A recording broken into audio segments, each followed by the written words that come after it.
আর এই বিষয়টা আমাকে খুব পীড়া দিচ্ছে ভিতর থেকে, যেটা আমাদের আচরণ, আমরা যে এত বেশি মানে দাসত্বের একটা ইয়াতে চলে আসছি, মেজাজটা আমাদের দাসত্বের মধ্যে চলে আসছে। আমরা শত্রুর চোখে চোখ রেখে কথাই বলতে পারি না। শত্রুর চোখে চোখ রেখে কথা না বললে তো সে আমাকে দাম দিবে না। কই, সে তো চায়নার সাথে এসব ডিল করতে পারে না, সে তো ইভেন পাকিস্তানের সাথেও তো পারে না। পাকিস্তানে কি খুব মুসলিম ঐক্য আছে নাকি? না, নাই তো। ওর ইন্টারনাল অবস্থা তো আমাদের চেয়ে অনেক সময় খারাপ। কয়েকটা পারমাণবিক বোম আছে, এই কারণে তার দিকে তাকাতে পারে না। স্বাধীনতার 50 বছরে কয়টা মিসাইল তৈরি করলেন? একটাও তো তৈরি করার ফিকির করবেন। তাহলে বিগত 50 বছরের ইতিহাস যদি আমরা ঘাঁটি, তাহলে দেখব যে যত রকমের মানব রচিত তন্ত্রমন্ত্র আছে, এই তথাকথিত গণতন্ত্রই বলেন, আর এই জাতীয়তাবাদের কথাই বলেন, আর এই তথাকথিত ধর্মনিরপেক্ষতাবাদ, আর এই কমিউনিজম যা আছে সব ফেল করেছে। পশ্চিমা সব মতবাদ এখানে এমনভাবে ফেল করেছে যেটা ইতিহাসে বিরল। তাহলে একটা মাত্র পথ আপনাদের সামনে এখন খোলা আছে, যেই পথ দিয়ে এই সমস্ত সমস্যার সলিউশন আনা সম্ভব। সেই পথটাই হচ্ছে ওই যে লেখা আছে, সিরার আলোকে উম্মার সংকট নিরসন করা। সিরাতের আলোকে যদি উম্মার সংকট নিরসন করতে না পারি, আর কোন রাস্তা আমাদের সামনে খুলবে? দিন কায়েমের শর্ত 3টা বলেছেন না? 3 নম্বর শর্তটাই হচ্ছে এটা যদি ইবাদত হয়, দিন কায়েম যদি একটা ইবাদত হয়ে থাকে, তাহলে সেই ইবাদত কবুল হবে শুধু একজন ব্যক্তির তরিকায়। কার তরিকা? মুহাম্মদ রাসূলুল্লাহ সাল্লাল্লাহু আলাইহি ওয়াসাল্লামের তরিকায়। ইবাদত হতে হবে এক আল্লাহর জন্য, হালাল রিজিক থাকতে হবে, এবং তরিকা হতে হবে কার? মুহাম্মদ রাসূলুল্লাহ সাল্লাল্লাহু আলাইহি ওয়াসাল্লাম। তো মুহাম্মদ সাল্লাল্লাহু আলাইহি ওয়াসাল্লামের তরিকাই হচ্ছে সিরাত, যেটার মধ্য দিয়ে আমরা দিন কায়েম করবো ইনশাআল্লাহ। আর কোনো রাস্তা খোলা নাই। যত তন্ত্রমন্ত্র নিয়ে আসুন, যত তন্ত্রমন্ত্র, এখন তো 4টা 5টা আছে, আরো যদি নতুন কোনো তন্ত্রমন্ত্র নিয়ে আসে, তারপরেও এই জাতির মুক্তির কোনো পথ নাই সিরাত ছাড়া। এখন আমাদেরকে আগে সিরাত পড়তে হবে ভাই, সবাইকে আগে সিরাতটা পড়তে হবে। সিরাত পড়লে পরে আপনারা বুঝতে পারবেন যে ইনশাআল্লাহ তাআলা কোন পথে আমাদেরকে হাঁটতে হবে। এখানে টপিক অনেক ডিপ দেওয়া হয়েছে, অত ডিপে গেলে আমাদের সারা রাত চলে যাবে। আমি শুধু ভাষা কয়েকটা পয়েন্ট বলতেছি, একটু মনোযোগ দেন। নবী সাল্লাল্লাহু আলাইহি ওয়াসাল্লাম যখন থেকে কাজ শুরু করেছেন, কাজ বলতে আমি দাওয়াতের কাজ বোঝাচ্ছি, তখনকার সমাজটা কিন্তু আমাদের মতো এতটাও মানে কমফোর্টেবল ছিল না। একটা অমুসলিম রাষ্ট্রে তিনি দাওয়াতের কাজ শুরু করেছেন। মক্কা কি ছিল? একটা মুসলিম রাষ্ট্র না অমুসলিম রাষ্ট্র? অমুসলিম একটা রাষ্ট্রে তিনি অ্যাজ এ নবী তার দাওয়াতের কাজ শুরু করেছেন। সুবহানাল্লাহ। এবং তিনি সেই রাষ্ট্রের একজন পরিচিত ব্যক্তিত্ব, যাকে আস-সাদিক আল-আমিন বলে ডাকা হয়, যার আগেও কোনো গুনাহ নাই, পরেও কোনো গুনাহ নাই। এমন একজন ব্যক্তিত্ব তিনি, যার আগেও কোনো গুনাহ নাই, পরেও কোনো গুনাহ নাই, এবং তিনি একটা অমুসলিম রাষ্ট্রে ওহী প্রাপ্ত হয়ে দাওয়াতের কাজ শুরু করেন। আর আমরা তো মুসলিম রাষ্ট্রে বসে আছি, আমরা তো মক্কায় নাই। আমরা কি মক্কায় আছি? আমরা তো মক্কায় নাই। যদি মক্কায় না থাকি, তাহলে এরকম নতজানু পররাষ্ট্রনীতি কেন? আমরা যদি মক্কার মতো পরিবেশে না থাকি, তাহলে এত নতজানু পররাষ্ট্রনীতি কেন? তাহলে ভারতের মধ্যে আমাদের যে মুসলিম ভাইরা আছে তারা কি করবে? তাহলে ভারতের যে মুসলিম ভাইরা আছে তারা কি করবে? তারা কি ওদের পা ধরে ইয়ে করবে, সালাম করবে? হিন্দুদের পা ধরে সালাম করবে? বলেন তো।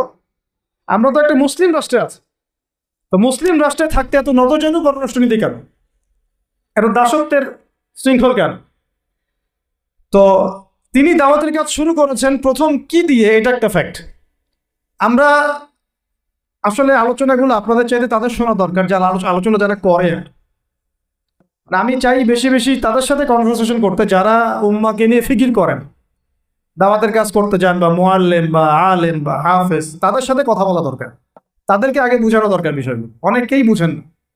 অনেকে বায়াবিও দাওয়াতি কাজ করছেন উইদাউট এনি প্ল্যাটফর্ম। অনেকে দাওয়াতি কাজ করছেন উইদাউট এনি কানেকশন উইথ ওলামা। আলেমদের সাথে কোনো কানেকশন নেই, দাওয়াতের কাজ করতে আসেন, একটা বায়াবিও প্ল্যাটফর্ম ক্রিয়েট করে রাখতেছেন। তো আমাদেরকে আগে তাদের সাথে কথাবার্তা বলা দরকার, যে মৌলিকভাবে আমরা আসলে কিভাবে আগাবো। প্র্যাকটিক্যাল কথায় আসেন। এই যে আমরা এতগুলো কথা বলছি না, আমি আপনাদেরকে পুরো পথ পদ্ধতি এখানে গিলায় খাওয়াই দিতে পারবো, কিন্তু বিশ্বাস করেন গিলে খাওয়ার পরে আপনি কিছুই করতে পারবেন। কেন পারবেন না?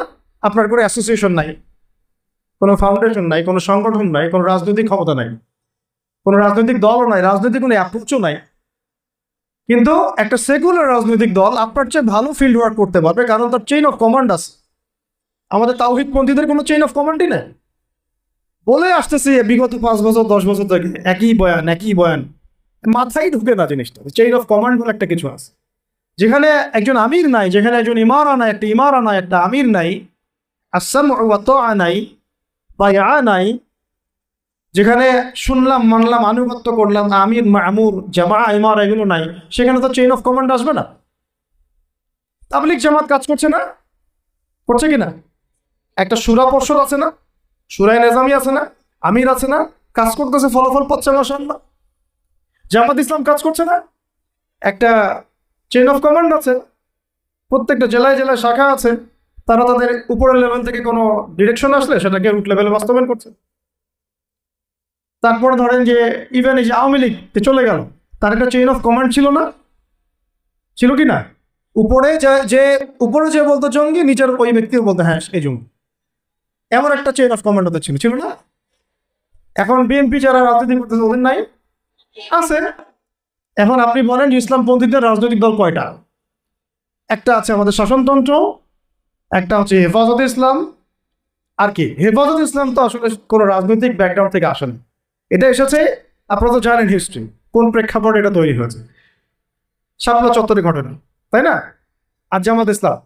আর কথা হচ্ছে যে আমাদের তো মানে পৃথক পৃথক প্ল্যাটফর্মগুলোর মধ্যে একটা ঐক্যবদ্ধ সমন্বয় সবার আগে দরকার, তারপরে আমাদের একটা একটা বৃহত্তর চেইন অফ কমান্ড দরকার। তখন কি হতো যে উপর থেকে একটা একটা কিছু ছেড়ে দিলে একদম নিচ পর্যন্ত আসতে সময় লাগতো। এখন এগুলোর বাইরে আমার যারা চান যে না কোরআন এবং হাদিস, ইসলামী ইমারা শরিয়া এগুলো বাস্তবায়ন হবে, দাওয়াতের সাথে সাথে জিহাদ থাকতে হবে, এবং আমরা কোনো গণতন্ত্র সেকুলারিজম এইসব পশ্চিমা আদর্শে যাব না, তারা ফেসবুকে বায়োবিও ঘুরে বেড়াচ্ছেন। সব ফেসবুকে বায়োবিও ঘুরে বেড়াচ্ছেন, ইউটিউবে ইন্ডিভিজুয়ালি কাজ করছেন, সবার নিজস্ব স্বতন্ত্র মার্কাজ মাকতাবা ইত্যাদি ইত্যাদি, কোনো সমন্বিত প্রয়াস নাই। এইভাবে তো হবে না। এভাবে কি হবে? সর্বোচ্চ এককভাবে কিছু দাওয়াত দেওয়া যাবে, কিন্তু নবী সাল্লাল্লাহু আলাইহি ওয়াসাল্লাম ওহী প্রাপ্ত হওয়ার পরেই দাওয়াতের যে কাজ শুরু করলেন, এটাই চেইন অফ কমান্ড। সুবহানাল্লাহ। একটা জামার মধ্যে তিনি সবাইকে নিয়ে আসছেন। খেয়াল করে দেখেন, প্রথম ওহী আসলো কি সংক্রান্ত? ইকরা বিসমি রাব্বিকাল্লাযী খালাক, এই তো পড়ুন আপনার রবের নামে যিনি আপনাকে সৃষ্টি করেছে। তো পড়া, তিনি কি পড়তে পারতেন? তিনি তো পড়তেও পারতেন না। তিনি তো বলছেন যে মা আনা বিকারি, আমি তো পড়তে জানি না, তারপরে তাকেই পড়তে বলা হচ্ছে আপনি পড়ুন, কারণ এই জ্ঞানতাত্ত্বিক রেভলিউশন ব্যতীত সমাজ সংস্কার সম্ভব না। এখন আমরা সমাজ সংস্কার সবাই করতে যাচ্ছি, কম বেশি সবার জায়গা থেকে, পড়াশোনা কেউ করতে চান। আল্লাহ কসম করে বলছে, যারা ইভেন দাওয়াতের কাজ করছে এইসব জায়গায় আমরা যারা দাঁড়ায় আছি না, তাদের অনেকেই ওলামায়ে কেরামের সাথে কোনো তাআল্লুকই নেই, কোনো সিলেবাস নাই, কোনো পড়াশোনা নাই, কোনো ক্রাইটেরিয়া নাই, কোনো অ্যারাবিক শেখার কোনো ফিকির নাই, কুরআন শেখার কোনো ফিকির নাই, তাফসীর শেখার কোনো ফিকির নাই। আমি দাওয়াতের কাজ করতেছি, সুবহানাল্লাহ, মানুষ আমাকে সেলিব্রিটি মনে করে, দ্যাটস অল। এভাবে হয়? এভাবে কি দাওয়াতের কাজ হয়? অথচ নবী সাল্লাল্লাহু আলাইহি ওয়াসাল্লামকে আল্লাহ পাক পড়তে বলছেন। তাহলে প্রথম দরকার আমাদের জ্ঞানতাত্ত্বিক রেভলিউশন, যেটা বললাম যে বিগত 50 বছরে অলরেডি আমাদের ঘরে ঘরে একজন করে আলেম, একজন করে হাফেজ থাকা উচিত ছিল। এটা বিগত 50 বছরের শিক্ষা সিস্টেমটা এমনভাবে সাজানো হয়েছিল যেটা একটা ধর্ম নিরপেক্ষ শিক্ষা সিস্টেম। এটা এই যে একটা ছেলে বসে আছে 30 বছর বয়স, ওর তো অধিকার ছিল যে সে এসএসসি এইচএসসি অনার্স মাস্টার্স লেভেলে এসে কোরআনের অর্থ করার যোগ্যতা অর্জন করবে, এটা তার রাইটস ছিল অ্যাজ এ মুসলিম কান্ট্রির একজন সিভিলিয়ান হিসেবে। তার রাইটস ছিল এটা, যে আমি একজন মুসলিম কান্ট্রির সিভিলিয়ান, আমার রাইটস আছে স্কুলে গিয়ে কোরআন শেখার, কলেজে গিয়ে কোরআনের তাফসীর শেখার, অনার্স লেভেলে গিয়ে হাদিস পড়তে শেখার, হাদিসের মুতাআলা করার, ইভেন সে মাস্টার্সের পরে ইফতার দেওয়ার মতো যোগ্যতা অর্জন করতে পারতো যদি শিক্ষা সিস্টেমটার মধ্যে সমন্বয় থাকতো। কিচ্ছু করা হয় না এইসব লেভেলে। 50 বছর ধরে এই জাতিকে শিক্ষার অন্ধ করে রাখা হয়েছে। কমই মাদ্রাসাগুলো যদি না থাকতো, এই দেশ থেকে ইসলামকে মিটাই ফেলে দিতে হবে। শুধু কওমি মাদ্রাসাগুলোর এই মেহনতগুলো যদি না থাকতো, তাহলে অরিজিনাল ইসলামকে তারা মিটাই ফেলে দিত বাংলাদেশ থেকে। টিকে আছে এখন। কিন্তু আমি ওইদিকে যাচ্ছি না, ওইটা অন্য আলোচনা। এটা আমাদের ভিতরের কথা।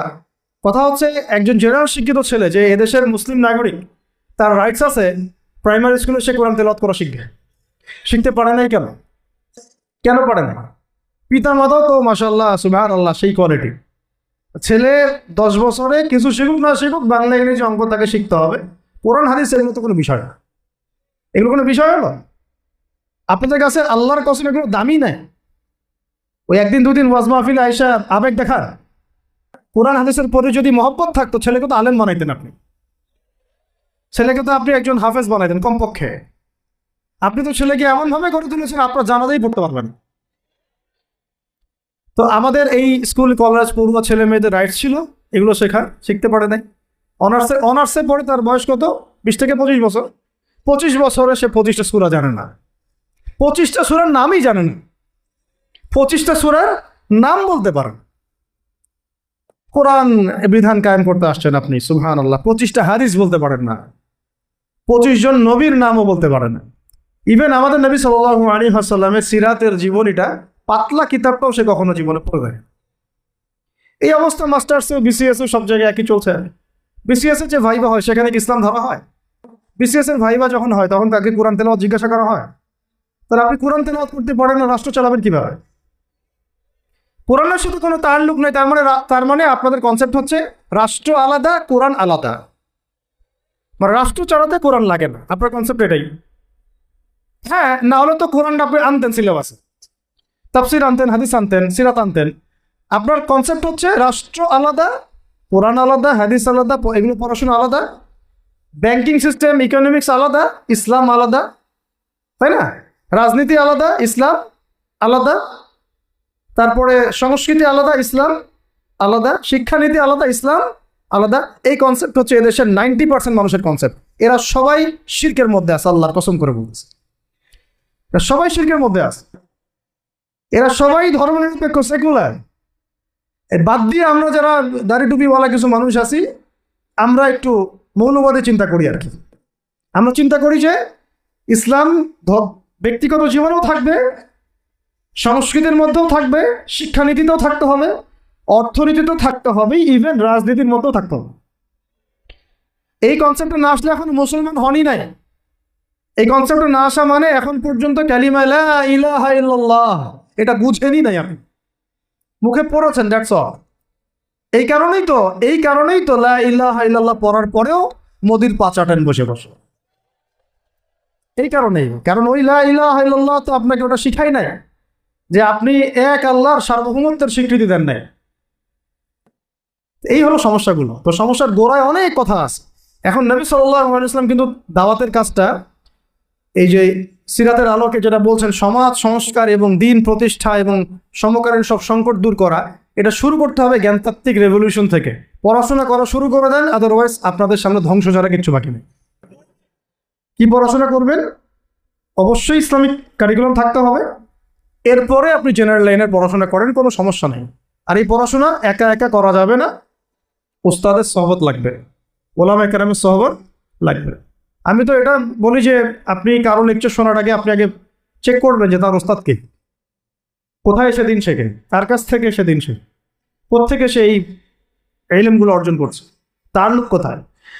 আবেগে ভাসলে হবে না এখন বিষয়টা।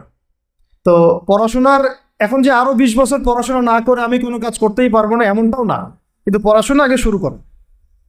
এখন আপনার কাজ পড়াশোনা শুরু করা, ইকরা বিসমি রাব্বিকাল্লাযী খালাকের হক আদায় করা এবং ওস্তাদের সহবতে থাকা। যেমন জেনারেল লাইনে পড়েছেন 20 বছর, একা একা কি পড়েছেন না, প্রতিষ্ঠানে গিয়েছেন, ডেইলি ক্লাস করেছেন, টিচারের সহবত ছিলেন, বেতন দিয়েছেন, মেসে থেকেছেন, তারপরে আরো কি করেছেন? বাবার জমি বিক্রি করে দিয়েছেন, বাবা মায়ের জমি বিক্রি। সেম অন্তত পক্ষে এতটুকু যতটুকু আপনি জেনারেল লাইনের জন্য করেছেন, জেনারেল লাইনে যদি যতটুকু করেছেন, ত্যাগ, শ্রম, মেধা খরচ, কষ্ট স্বীকার করা, এর যদি অর্ধেকও যদি দিন শিক্ষার জন্য করতে না পারেন, আপনি নিজেও মুনাফেক। আমরা নিজেরাও মুনাফেক তখন। বেশক আমাদের মধ্যে নেফাকি আছে। সুবহানাল্লাহ, আপনি একটা ডিগ্রির জন্য একেবারে 20 বছর ঢালতে পারেন, 20 কোটি টাকা ঢালতে পারেন, বাপের জমি বিক্রি করতে পারেন, মেসে থাকতে পারেন, ঢাকা বিশ্ববিদ্যালয়ের সেই লাইফ লিড করতে পারেন, এক বিছানায় দুইজন থাকি, ফ্লোরের মধ্যে ফ্লোরিং করে থাকা, হাজার হাজার লাখ লাখ টাকা খরচ করা, কষ্ট করে সকালে ওঠা, রাত জাগা, পড়া, পরীক্ষা দেওয়া, অ্যাসাইনমেন্ট, কত কি। আমি তো জানি এগুলো, আপনারা তো অনেকে না জানেন, আমি তো জানি, আমরা তো ইউনিভার্সিটিতে পড়ছি। এই পরিশ্রমগুলো আপনি করছেন অনলি ফর একটা সার্টিফিকেট আর একটা চাকরির জন্যে, আর এর 10% কেন 5% আপনি করতে চান না দিনই শিক্ষার জন্য। তো আমি মোনাফেক না হলে এই পৃথিবীতে মোনাফেক কে আছে? তো এই মোনাফেকদেরকে দিয়ে আপনি দিন কায়েম করবেন নাকি? শোনেন, আবেগ দিয়ে বিপ্লব হয়, আবেগ দিয়ে কি হয়? আবেগ দিয়ে বিপ্লব হতে পারে, আবেগ দিয়ে শরিয়া খিলাফা কায়েম হয় না। আবেগই হয়ে একটা বিপ্লব হতে পারে, এটা আবেগ দিয়ে শুধু আবেগ দিয়ে শরিয়া খিলাফা কায়েম হবে না। শরিয়া খিলাফা কায়েম হয়েছে কাদের হাতে? সাহাবীদের হাতে। কাদের হাতে? আমাদের জিন্দেগি যখন সাহাবীওয়ালা হবে তখন শরিয়া কায়েম হবে। পড়াশোনা করে না, সাহাবীওয়ালা জিন্দেগি কিভাবে যাপন? ওলামায়ে কেরামের সাথে তাআল্লুক নাই, সাহাবীওয়ালা জীবন কিভাবে যাপন করবে? নামাজের ঠিক নাই, সাহাবীওয়ালা জীবন হইল কিভাবে? কোরআন তেলাওয়াত করতে পারেন না, সাহাবীওয়ালা জীবন হইল? দিনের জন্য আমর বিল মারুফ নাহি আনিল মুনকারের কাজ নাই, ওই যোগ্যতাও নাই, তাহলে সাহাবীওয়ালা জীবন হইল কি? চেহারা সুরতের মধ্যে ইসলাম নাই, সুন্নতের প্রতি পাবন্দি নাই, সাহাবীওয়ালা জিন্দেগি হলো কি? সাহাবীদের হাতে বদর যুদ্ধ হয়েছে, জয়লাভ করেছে। উহুদ প্রায় জিতেইছি, এটা জিতেই বলা যায়, সাময়িক বিপর্যয় হয়েছে। খন্দক, খায়বার, মুতা, ইয়ারমুক কাঁপিয়ে দিয়েছে কারা? সাহাবীরা। তো সাহাবীওয়ালা ইমান, সাহাবীওয়ালা আমল, সাহাবীওয়ালা আখলাক, সাহাবীওয়ালা মেহনত হলে পরে বাংলার মাটিতে দিন কায়েম হবে। না হওয়া পর্যন্ত এই লাভঝাপ করতে থাকা, আজকে এই বিষয় কালকে ওই বিষয়, আজকে এই ইস্যু কালকে এই ইস্যু, এগুলোই চলতে থাকবে। আমরা এটা চাই না। আমরা চাই এখন যেহেতু দাওয়াতের একটা সুবর্ণ সূচক আমাদের সামনে এসেছে, এখন যেহেতু আল্লাহ পাক, এটা আল্লাহ পাকের রহমত, এখানে সবাই ক্রেডিট নেওয়ার প্রতিযোগিতায় লিপ্ত আছে। আমার ক্রেডিটে হয়েছে, আমি এই করেছি, আমি সেই করেছি। এখন তো এমন দেখা যাচ্ছে যে ওই সময় কিছু বলেও নাই, সেও এসে এখন প্রধান উপদেষ্টার পাশ আটতেছে বসে বসে। সুবহানাল্লাহ, মানে রক্ত দিল এক ভাই, মানে বছরের পর বছর কারাগারে পচে মরল একদল, বছরের পর বছর, দিনের পর দিন, মাসের পর মাস আয়না ঘরে ধুকে ধুকে মরল আর একদল। ঠিক আছে, বললাম তখন থেকে বের হলে কেউ সুস্থ থাকে না। বছরের পর বছর মামলা মোকদ্দমা সচ্ছে একদল, এক একজনের ঘাড়ে তিনটা, চারটা, পাঁচটা, 10টা, 20টা করে মামলা। হ্যাঁ, তারপরে বছরের পর বছর এই ফ্যাসিজমের বিরুদ্ধে দাঁড়ানোর কারণে দেশ থেকে বিতাড়িত হয়েছে একদল, হয় নাই? শাপলা চত্বরে রক্ত দিয়েছে আর একদল। তারপরে এই ছাত্র ভাইদের হাজার হাজার পঙ্গু হয়ে পড়ে আছে বিভিন্ন জায়গায় আর একদল, আর শত শত মানুষ রাস্তায় প্রাণ দিল আর একদল, আর উড়ে এসে জুড়ে ক্ষমতায় বসলো আর একদল। সার্কাস চলতেছে, এবং এখন তাদের লেজুর ভিত্তি করতেছে আরেক দল, তাদের লেজুর ভিত্তি করতেছে নতুন আর একটা সম্প্রদায়, নতুন এক প্রাণী। তার চক্ষু লজ্জাও নাই, এদের চক্ষু লজ্জাটুকু না। এক তাগুত ছিল, সেই তাগুত আল্লাহ বিরোধী কাজ করত, কিছু ভাই এর প্রতিবাদ করতো, যারা প্রতিবাদ করতো ওদেরকে এরা বলতো খারেজি, এদের মানহাজ ঠিক নাই, আকীদা ঠিক নাই, এরা উগ্র, ইত্যাদি ইত্যাদি।